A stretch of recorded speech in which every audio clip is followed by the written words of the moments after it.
Hello everyone, welcome to my Meghalaya blog day 1। আজকে আমি মেঘালয় ট্যুরের প্রথম দিনে আমরা যেই জায়গাগুলো ঘুরেছিলাম সেগুলো ফুল ডিটেলস আপনাদেরকে দিব। সিলেটের তামাবিল পুরোটা ক্রস করে আমরা দাউকি টাউনে নাস্তা করে দেন আমরা রওনা দিলাম। সেখানে আমাদের ড্রাইভার ফিট ওয়েট করেছিল। এটা হলো ডাউকি রিভার, যেটা আমরা সিলেটের দিকে পাই, একদম স্বচ্ছ পানি। বর্ডার ক্রস করার পরে ডাউকি থেকে আমরা রওনা দিয়েছি চেরাপুঞ্জি সহরা টাউনে যাব। তো পথে যেতে যেতে অনেকগুলো ওয়াটারফল থাকবে। প্রথমেই আমরা পাবো 10-15 মিনিট যাওয়ার পরে বরহিল ওয়াটারফলস পাবো। এখানে আমরা অনেকক্ষণ সময় কাটাই।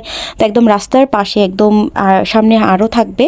তো সেখান থেকে হচ্ছে আমরা পুরোটা ঘুরে ঘুরে তারপরে আমরা শহরাতে গিয়ে পৌঁছাবো। রাতে সেখানেই আমরা থাকবো। তো এখানে আমি দেখলাম যে প্রত্যেকটা ওয়াটারফলসে হচ্ছে তারা কিছু নল দিয়ে রাখে, যাতে হচ্ছে পানি আসার একটা, পানি পাওয়ার একটা সুবিধা থাকে।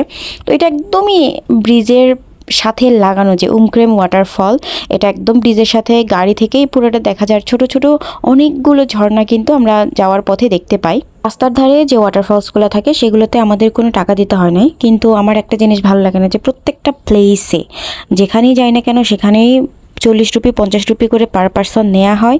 ইভেন ডাবল ডাবল করে নেওয়া হয়। একটা গ্রামে ঢুকতে গেলে একবার নেওয়া হয়, তারপরে হচ্ছে ওয়াটারফলসের আগে আরেকবার টাকা নেওয়া হয়। তো এগুলো কিন্তু আপনাদেরকে হিসাব করে যেতে হবে।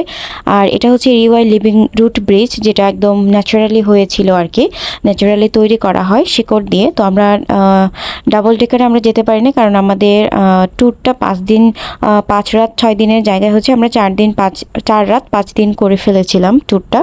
প্রত্যেকটা জায়গায় হচ্ছে গাড়ি পার্কিং সহ হচ্ছে জনপ্রতি আপনাদের 50 রুপি অবশ্যই ধরে নিয়ে যেতে হবে। তো এগুলো হচ্ছে যার যার খরচ থেকে এগুলো বহন করা হয়। আর আমার পুরো ট্যুরটাই প্ল্যান ছিল জনপ্রতি হচ্ছে 10,500 রুপি মাত্র। আমরা এগুলো দিয়ে কিন্তু কভার করে এসেছি। আর আমরা খুবই লাক্সারিয়াস না হলেও অন্ততপক্ষে বাজেটের মধ্যে হলেও আমরা কিন্তু সুন্দর করে একটা ট্যুর দিয়ে এসেছি। তো এটা এরপরে আমরা গিয়েছিলাম মাউলিলংয়ের, যেখানে আমরা গিয়েই লাঞ্চ করেছিলাম বেথ হোটেলে। তো এখানে আমরা প্রথমেই ভাবছিলাম যে খাবারগুলো কেমন না কি জানি হয়, হয়তো খেতে পারবো না, কিন্তু দেখলাম যে ভালোই খাওয়া যায়। আমরা এখানে 2টা চিকেন থালি নিয়েছিলাম, যেটা 180 রুপি করেছিল, আর একটা ছিল হচ্ছে ভেজ থালি, যেগুলো 120 কি 130 রুপি করেছিল। তো এগুলো হচ্ছে মিক্সড করে খাওয়া যায়, আর ওদের চাটনিটা খুবই মজার হয়।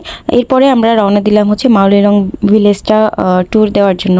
তো এটা একটা ছোট্ট গ্রাম, খুব বেশি পরিবার নাই আসলে, ওভাবে খুব বেশি যে সুন্দর তাও কিন্তু না, শুধু ক্লিনেস্ট বলা যায় এটাই। আর এটা কিন্তু এশিয়ার সবচাইতে ক্লিনেস্ট ভিলেজ হিসেবে পরিচিতি পায়। ভিলেজটাতে আসলে দেখার মতো কিছুই ছিল না, শুধু মাউলিলংয়ে হচ্ছে এই 3-4টা গাছের উপরে যে বাঁশ দিয়ে ব্যাট দিয়ে যেই টাওয়ারটা বানানো হয়, এটা একটু দেখার মতো ছিল। এখানেও কিন্তু 50 রুপি করে দিতে হয়, জাস্ট হচ্ছে উঠবেন আপনি আর নামবেন, এটাই হচ্ছে 50 রুপি করে দেয়। তো এখানে আমরা হাঁটতে শুরু করলাম। এখানে আমরা যেতে যেতে দেখলাম যে বিভিন্ন ধরনের সুভেনিয়ারের যে দোকানগুলো আছে, কিন্তু এগুলো অনেক দাম, যেগুলো আপনারা শিলংয়ের বাজারে গেলে, মার্কেটে গেলে, টাউনে গেলে অনেক কম দামে পেয়ে যাবেন। তো এইগুলো এই জায়গাগুলো থেকে হচ্ছে শপিং না করাটা হচ্ছে বেস্ট ডিসিশন আমাদের ছিল। মেঘালয় মানে হচ্ছে মেঘে ঢাকা। তো যেই জিনিসটা আপনারা পাবেন এখান থেকে হচ্ছে মাউলিলংয়ের যে প্লেসটা আছে সেখান থেকে বের হওয়ার পরে পথে যাওয়ার সময় আপনার শহরাতে, মানে চেরিপুঞ্জি শহরাতে যখন যাবেন, সেই আগে আপনার বড় বড় পাহাড়ের মাঝখান দিয়ে যে মেঘগুলো যাবে সেগুলো দেখে তখনই আপনার ভালো লাগার কথা, কারণ এখানেও কিন্তু যথেষ্ট গরম ছিল, যেহেতু সি লেভেলের কাছাকাছি এই জায়গাগুলো, এই জন্য হচ্ছে গরম ছিল এই জায়গাগুলোতে। তারপরে একটা জায়গায় যখন আমরা গিয়েছি, অবশ্যই যা আছে যা নেই সব কিছু আমরা ঘুরে আসবো, এটাই স্বাভাবিক।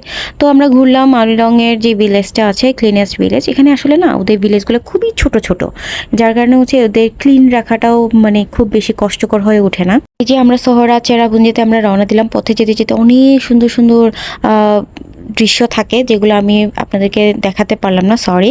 আর আমরা এখানে একটা হোমস্টে নিয়েছিলাম, যেটা হচ্ছে পার নাইট 2500 রুপি করেছিল।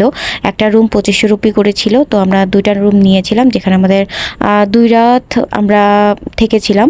এখান থেকে আমরা নেক্সট ডে হচ্ছে ডে 2 এর প্ল্যানটা করেছিলাম। আমাদের ডে 2 এর ব্লগটা কিন্তু অনেক এক্সাইটেড থাকবে। Stay tuned.